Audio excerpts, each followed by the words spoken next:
हरे कृष्ण। अधिक मास की प्रातः बेला में आप सबका स्वागत है। भगवान श्री पुरुषोत्तम का ये मास, जिसे स्वयं भगवान का नाम मिला है, वो अत्यंत मंगलमय और शुभ है। इस पुरुषोत्तम मास में किया गया कोई भी आध्यात्मिक कर्म, स्नान, दान, भगवान के पवित्र नामों का जप और तपस्या मनुष्य को 1000 गुना अधिक पुण्य फल प्रदान करती हैं। इस मास में अधिक से अधिक आध्यात्मिक कार्य, भक्तिमय सेवा इत्यादि संपन्न करने चाहिए। प्रत्येक क्षण भगवान श्री कृष्ण का स्मरण, चिंतन और जप, इसी के माध्यम से अधिक मास को सफल बनाया जा सकता है। और इसीलिए इस पवित्र अधिक मास के अंदर हम श्रवण कर रहे हैं इसी पुरुषोत्तम मास से जुड़ी हुई सुंदर पौराणिक कथाओं का। हम जानते हैं कि आप प्रतिदिन प्रातः काल में नियम पूर्वक इन कथाओं का श्रवण कर रहे हैं, और ऐसा करने से आप भगवान का प्रिय कार्य कर रहे हैं। और इस मास के अंत में आपको भगवान की विशेष कृपा अवश्य प्राप्त होगी। और ये संकल्प छोटा नहीं है। प्रतिदिन प्रातः काल में श्रवण करना, भगवान को याद करना, ये अपने आप में एक बहुत महत्वपूर्ण और प्रशंसनीय तपस्या है। तो चलिए आज की हमारे इस अधिक मास पौराणिक कथा का श्रवण करते हैं। और इस कथा के अंत में आपके लिए इस अधिक मास में सुना जाने वाला भगवत गीता का 15वां अध्याय पुरुषोत्तम योग भी है, तो उसका श्रवण भी अवश्य कीजिएगा। तो आइए आज की कथा आरंभ करते हैं।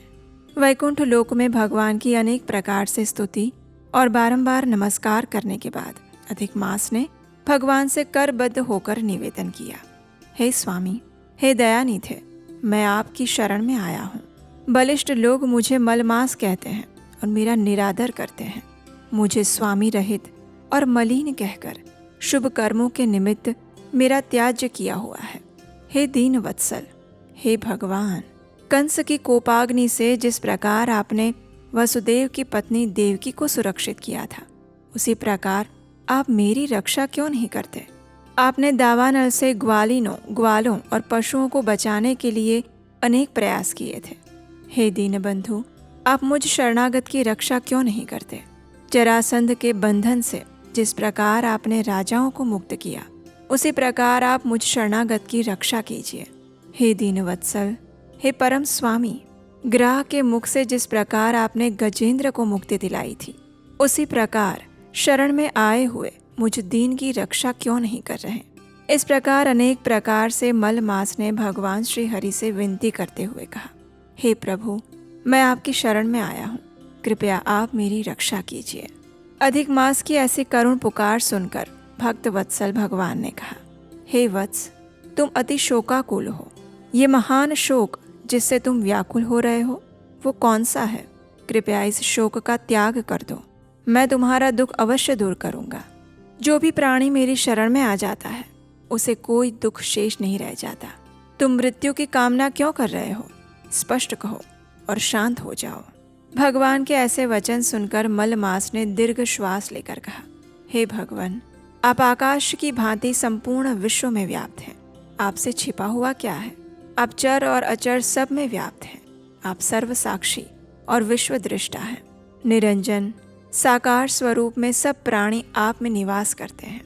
क्षण, लव, मुहूर्त, दिवस, रात्रि, पक्ष, मास आदि सभी अपने अपने स्वामी से आदेश पाकर सदैव निर्भय आनंद मग्न रहते हैं। लेकिन मेरा कोई स्वामी नहीं है, मेरा कोई नाम भी नहीं है, और ना मेरा कोई आश्रय दाता है। इसी से देवता मेरा निरादर करते हैं, और मनुष्यों ने शुभ कार्यों के लिए मुझे निषिद्ध करके रखा हुआ है। इस प्रकार आंसू बहाते हुए, अश्रुपात करते हुए मलमास ने आगे कहा, हे प्रभु, प्रत्येक स्थान पर सभी जीवों से ऐसा भीषण अपमान प्राप्त करके मैं अब जीवित नहीं रहना चाहता हूँ। अपमान की आग में नित्य जलने वाला व्यक्ति किस प्रकार सुख से रह सकता है? इसलिए अपना धर्म देखकर आप जो चाहे वो कीजिए। आप प्रभु हैं, स्वामी हैं, मैं तो एक तुच्छ जीव हूँ। बार बार आपसे क्या ही कह सकता हूँ? हे प्रभु, मैं मृत्यु चाहता हूँ, मैं मरना चाहता हूँ और मैं मरूंगा। ऐसा बार बार कहते हुए वो मलमास लक्ष्मीपति भगवान श्री विष्णु के समक्ष शांत होकर गिर पड़ा। उसको इस प्रकार नीचे गिरते हुए देखकर संपूर्ण सभा आश्चर्यचकित होने लगी। उस समय वो अधिक मास जिस प्रकार गिरकर नीचे चुप होकर गिर गया, उसे देखकर भगवान श्री कृष्ण दया से भर उठे और फिर मधुर वचनों में उसे सांत्वना देने लगे। भगवान ने किस प्रकार उसे सांत्वना दी वो हम सुनेंगे हमारे इसी अधिक मास कथा श्रृंखला की अगली कड़ी में, कल प्रातःकाल। लेकिन इस समय अधिक मास के अंदर प्रतिदिन संध्या के समय हम आपके लिए भगवान श्री रामचंद्र जी का सुंदर जीवन चरित रामायण भी लेकर आ रहे हैं, तो प्रतिदिन आप उसे भी अवश्य सुनिएगा। इस मास के अंदर जितना अधिक भगवान की कथाओं का श्रवण किया जाए, प्रमाणभूत ग्रंथों से उसका श्रवण और पठन करने से इस अधिक मास का संपूर्ण फल प्राप्त होता है। और भगवान श्री रामचंद्र जी की कथाएं तो वैसे भी अत्यंत मधुर और निर्मल होती हैं। इन कथाओं को आप प्रतिदिन शाम को हमारे इस उपदेशाष्टकम चैनल पर सुन सकते हैं। आइए अब हम इसी अधिक मास से जुड़ी हुई एक और सुंदर पौराणिक कथा सुनते हैं। क्या आप जानते हैं पुरुषोत्तम मास में की गई छोटी सी भक्ति भी कई गुना फल देती है, लेकिन अगर नियम सही ना हो तो इतने दुर्लभ महीने का पूरा लाभ नहीं मिल पाता। और ये पवित्र अधिक मास अब अगले 3 साल बाद आएगा। इसलिए कल से शुरू होने वाले इस पुरुषोत्तम मास के लिए हम लाए हैं एक संपूर्ण अधिक मास गाइड ई बुक, जिसमें आपको मिलेगा हर नियम, हर कथा, व्रत विधि, मंत्र और कंप्लीट गाइडेंस। और सबसे बड़ी बात, कल सिर्फ एक दिन के लिए स्पेशल डिस्काउंट प्राइस पर ये बुक मिलेगी। अभी तुरंत अपनी ई बुक प्राप्त करें, लिंक नीचे डिस्क्रिप्शन बॉक्स में मिल जाएगा। आइए अभी हम सुनते हैं इस अधिक मास से जुड़ी हुई एक और सुंदर पौराणिक कथा। एक समय देवराज इंद्र अपनी सभा में अपनी पत्नी शची देवी के साथ उच्च सिंहासन पर बैठे थे। उनके आसपास वसुगण, रुद्रगण, आदित्यगण, सिद्धगण, अश्विनी कुमार तथा अनेक ऋषि मुनि विराजमान थे। अप्सराएं इस सभा में नृत्य कर रही थी और गंधर्व सुंदर ताल देकर संगीत गा रहे थे। और कहीं न कहीं देवराज इंद्र को अपने इस ऐश्वर्य का थोड़ा सा अहंकार होने लगा था। अब ऐसे में उस सभा में पधारे देवताओं के गुरु ऋषि बृहस्पति। हालांकि देवराज इंद्र ने उन्हें अपनी सभा में आते हुए देखा था, लेकिन फिर भी अपनी सत्ता के मद में चूर उसने अपने गुरु की अवमानना की। ना तो इंद्र अपने स्थान से उठे और ना ही उन्होंने अपने गुरु का यथोचित आदर सत्कार किया। ये देखकर बृहस्पति समझ गए कि अब देवराज इंद्र के पतन का समय आ चुका है और वे चुपचाप उस स्थान को छोड़कर चले गए। अब जैसे ही गुरु बृहस्पति वहां से अदृश्य हुए तो इंद्रदेव को भी अपनी भूल का भान हुआ और अपने इस दुष्कृत्य पर पश्चाताप करते हुए वे कहने लगे, ओह, ये मैंने कितना घृणित कार्य कर दिया। मैंने अपने भौतिक ऐश्वर्य के अहंकार में आकर अपने ही गुरु का अपमान किया है। इस पाप का प्रायश्चित करने हेतु मुझे इसी क्षण उनसे जाकर क्षमा याचना करनी होगी। मुझ जैसे व्यक्ति सभी लोकों में निंदनीय है, जो अपने गुरु का सम्मान नहीं करता। ये सोचकर इंद्रदेव अपने गुरु बृहस्पति के पास क्षमा मांगने के लिए जाते हैं, लेकिन बृहस्पति वहां से अदृश्य हो जाते हैं। सभी देवतागण उन्हें ढूंढने का प्रयास करने लगे, लेकिन उनमें से कोई भी देवताओं के गुरु बृहस्पति को नहीं ढूंढ पाए। अब देखिए, इस अवसर का लाभ उठाया असुरों ने। जैसे उन्हें पता चला कि देवताओं ने अपने गुरु का अपमान कर दिया है और अब बृहस्पति उनके साथ ना होने के कारण वे असहाय हो चुके हैं, तो उसी क्षण असुरों के गुरु शुक्राचार्य के निर्देशन में उन्होंने स्वर्ग पर आक्रमण कर दिया। अब असुरों के सामने देवताओं की भयंकर पराजय हुई।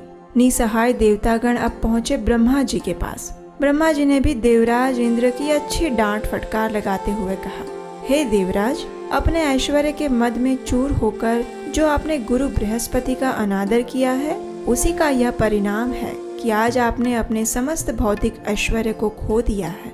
अब एक कार्य करो, जब तक देवगुरु बृहस्पति वापस नहीं लौटते तब तक तुम त्वष्टा के पुत्र विश्वरूप के आश्रय में जाओ। उनका चरित्र शुद्ध है और अनेक तपस्याओं द्वारा उन्होंने अपने अंदर ब्रह्म तेज को प्राप्त किया है। लेकिन याद रहे, इस विश्वरूप का संबंध माता की ओर से असुरों के साथ भी है, इसलिए वह असुरों के साथ भी समान रूप से ही व्यवहार करता है।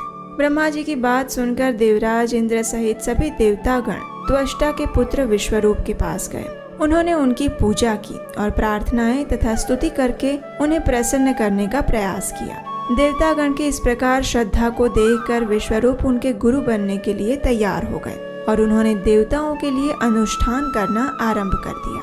अब देखिए, जैसे कि ब्रह्मा जी ने बताया था कि विश्वरूप के मन में असुरों के प्रति भी अच्छा भाव था, इसलिए देवराज इंद्र से छिपकर विश्वरूप असुरों के लिए भी आहुतियां दे रहे थे। जब इंद्र को इस बात का पता चला तो उन्हें बड़ा क्रोध आया और उन्होंने उसी समय विश्वरूप के तीनों सिर काट दिए।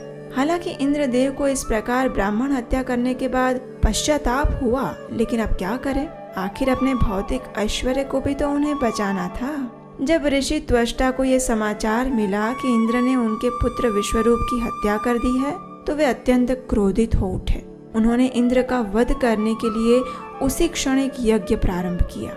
उसमें आहुतियां देते समय वे जोर जोर से बोलने लगे, हे इंद्र के शत्रु, इंद्र का वध करने के लिए इसी समय प्रकट हो, प्रकट हो, प्रकट हो।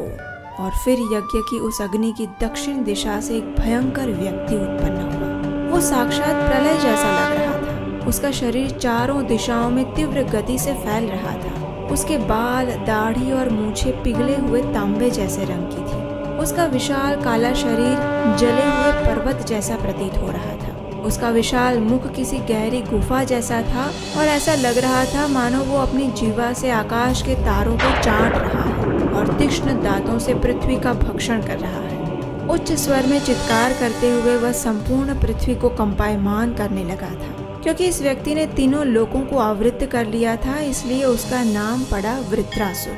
अब देखिए, ये असुर इतना भयावह था कि उससे युद्ध करना तो दूर, उसके समक्ष जाने में भी देवताओं को भय लग रहा था। लेकिन फिर भी साहस करके उन्होंने उसके सामने कुछ अस्त्र शस्त्र छोड़े, लेकिन वृत्रासुर उन सभी को निगल गया। अपनी पराजय को आंखों के समक्ष देखते हुए देवता आखिर भगवान श्री विष्णु से प्रार्थना करने लगे। उन्होंने भगवान से कहा, हे प्रभु, आप सर्वज्ञ हैं और इसलिए हमने आपकी शरण ग्रहण की है। कृपया इस असुर से हमारी रक्षा करें प्रभु। देवताओं की प्रार्थना से प्रसन्न होकर भगवान नारायण ने कहा, हे बुद्धिमानों में श्रेष्ठ देवतागण, जो व्यक्ति मुझे प्रसन्न कर लेता है उसके लिए कोई भी वस्तु प्राप्त करना असंभव नहीं रह जाता। इसलिए तुम्हारी इच्छा भी मैं अवश्य पूर्ण करूंगा। जाओ, इस समय आप सभी देवतागण ऋषि दधीचि का शरण स्वीकार करो। उन्होंने अपनी तपस्या और ज्ञान से अजेय बल प्राप्त किया है और उनके पास एक दिव्य नारायण कवच भी है। उनसे प्रार्थना करो कि जन कल्याण हेतु वे अपने शरीर का त्याग कर दें और फिर उनकी अस्थियों से विश्वकर्मा एक अस्त्र का निर्माण करेंगे। उसी अस्त्र के द्वारा तुम इस वृत्रासुर का वध कर पाओगे। लेकिन एक बात याद रखना कि हालांकि वृत्रासुर में तीनों लोगों को निगल जाने की क्षमता है, लेकिन फिर भी वो मेरा भक्त है, इसलिए वो तुम्हें कोई हानि नहीं पहुंचाएगा। अब ये सुनकर देवतागण अत्यंत प्रसन्न हो गए। उन्होंने ऋषि दधीचि के पास जाकर प्रार्थनाएं की और उनसे अपने शरीर को त्याग देने का निवेदन किया। उदार चित्त ऋषि दधीचि ने संसार की सुरक्षा हेतु भगवान श्री हरि के चरण कमलों पर ध्यान केंद्रित किया और उसी ध्यान अवस्था में अपने भौतिक शरीर को त्याग दिया। उनके शरीर से प्राप्त अस्थियों से विश्वकर्मा ने एक तीक्ष्ण अस्त्र तैयार किया और भगवान नारायण ने उसमें अपना दिव्य तेज भर दिया और फिर इस अस्त्र को नाम मिला वज्र, जिसे कोई परास्त नहीं कर सकता। अपने वज्र को लेकर ऐरावत पर सवार होकर देवराज इंद्र वृत्रासुर से युद्ध करने के लिए निकल पड़े। अब असुरों और देवताओं के बीच में भयंकर युद्ध हुआ। असुरों ने चारों ओर से अस्त्र शस्त्र की वर्षा कर दी, लेकिन देवताओं ने अपनी शक्ति से उन्हें छिन्न भिन्न कर दिया। अब पराजित हो रहे असुर देवताओं की शक्ति से भयभीत होकर युद्ध का मैदान छोड़कर भागने लगे, लेकिन वृत्रासुर अभी वहीं पर खड़ा था।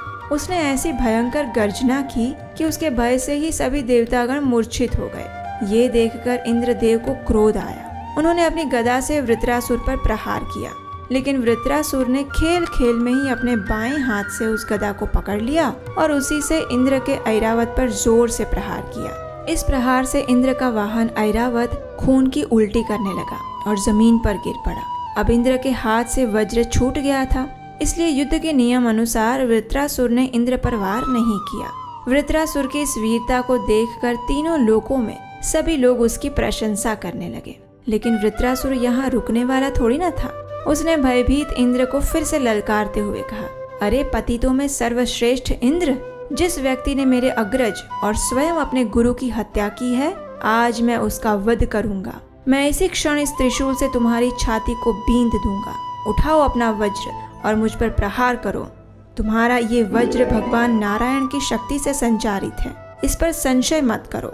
इस प्रकार इंद्र को उत्तेजित करते हुए अब वृत्रासुर भगवान नारायण से प्रार्थना करने लगा, और क्यों ना करता।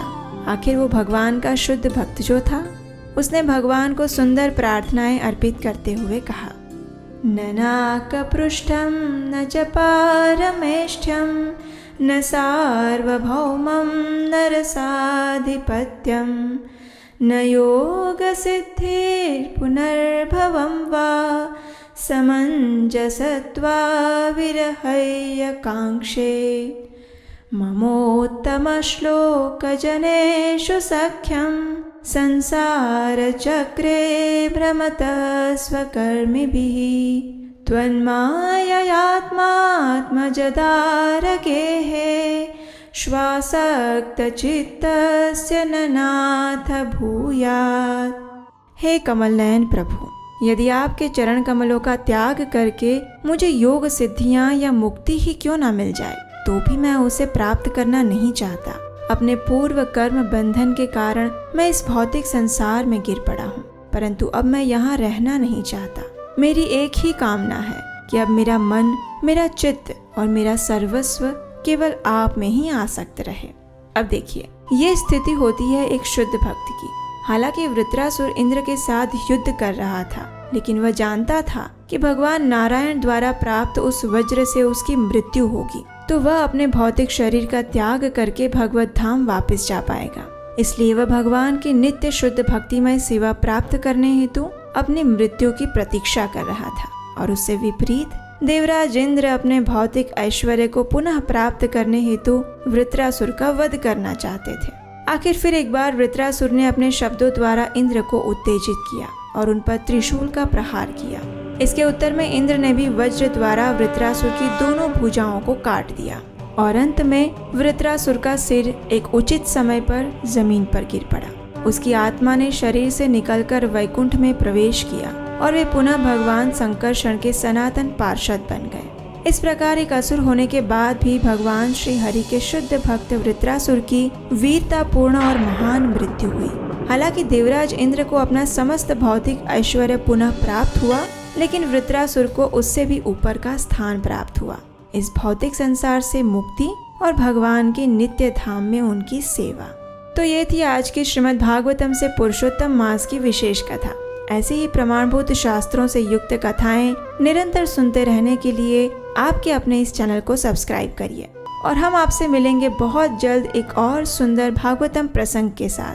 तब तक इस पुरुषोत्तम मास में सदैव परम भगवान श्री कृष्ण का स्मरण और चिंतन करते रहिए, क्योंकि उनके चरण कमल ही हमारा एकमात्र आश्रय स्थान है। हरे कृष्णा।